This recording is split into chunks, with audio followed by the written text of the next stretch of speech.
Hello, Jeff. Um, have, have you had any communication, I guess, with the Big Ten or the Big Ten coaches regarding what's going to happen in Week 9? I have All not. right. Your guess is as good as mine.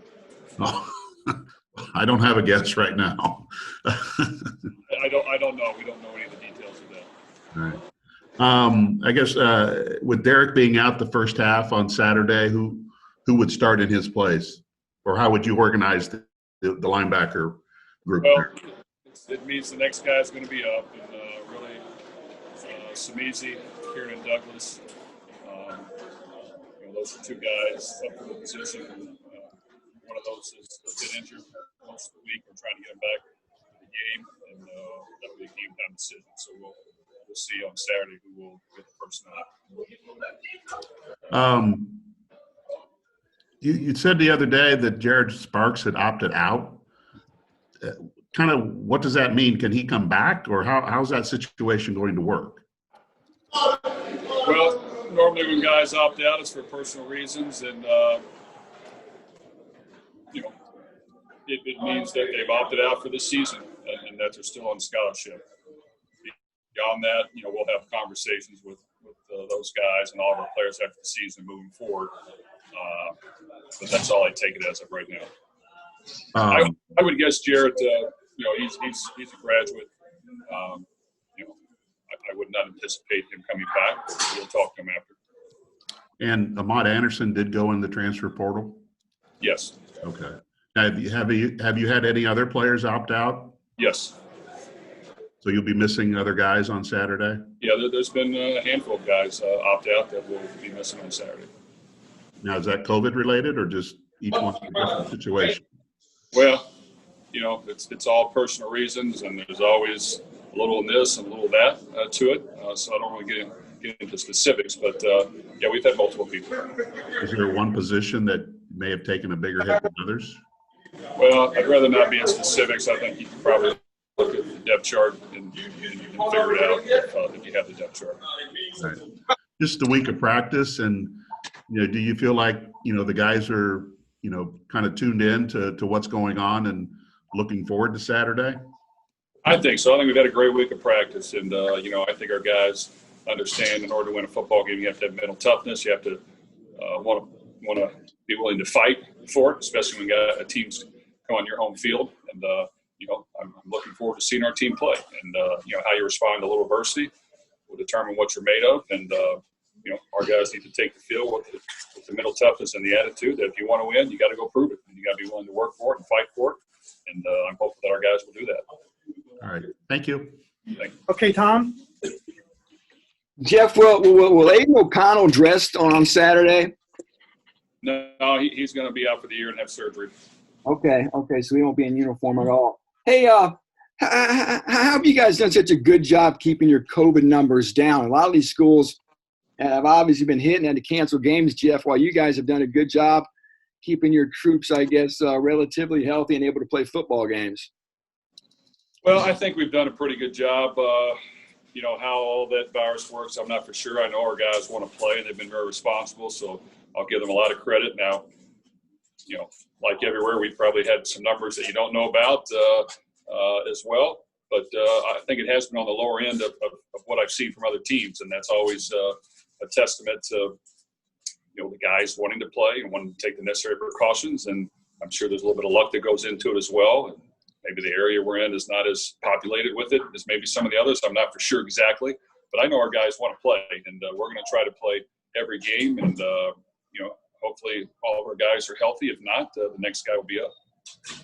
Hey, were you more involved this week than usual with defensive preparations and the special teams preparations? Yes, that's correct. Okay. Typically, Jeff, are you involved at all in either of those two phases of the game during the course of a game week? Well, I don't want to give too many specifics. I know it's important to allow your coaches to coach. I've always been that way. I want our coaches to feel like they can, be comfortable doing what they believe in and what we've worked. And at the same time, you've got to evaluate everything and make sure that you're doing right by all. By question, it's always going to be important that the head coach stays on top of everything. But I know our coaches work hard, and it's important that every week, including this past week, we make corrections, and we're willing to figure things out and just put our players in the best position to succeed. Do you think the team is still hungry, Jeff? Well, I hope so, and I think they are.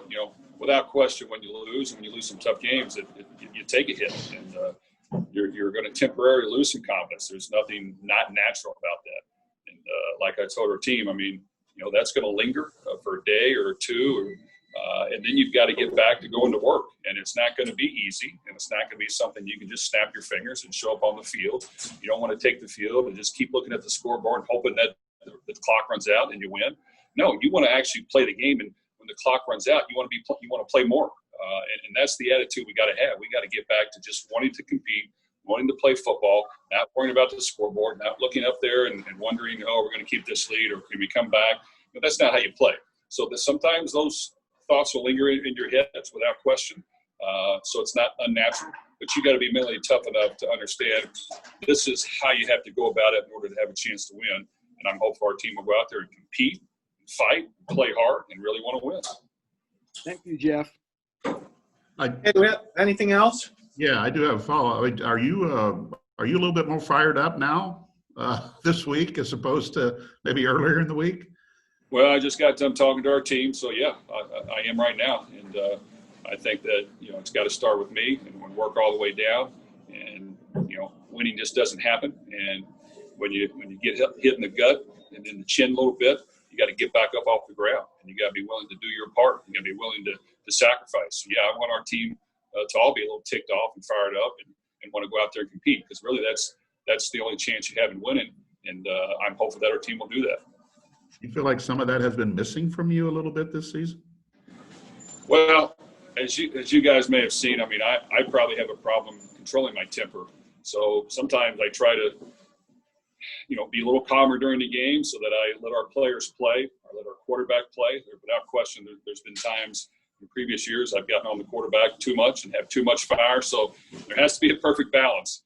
And trust me, I'd love to be ready to fist fight every game for 60 minutes. I don't know if that's the best for me or our team, but in order to get ready to play, that has to be the mentality. And then when you take the field, then you've got to just go out there and cut it loose. So, am I going to err a little bit more on the other side as of right now? Well, maybe right now as we're talking, but I still want our guys to go out there and play and compete and play freely and not worry about all the bad things that could happen or the things that could go wrong. But just go out there and compete, lay it on the line, play as hard as you can for 60 minutes. All right. Thank you. Okay, guys, we'll talk to you on Saturday. Thanks a lot. Thank you.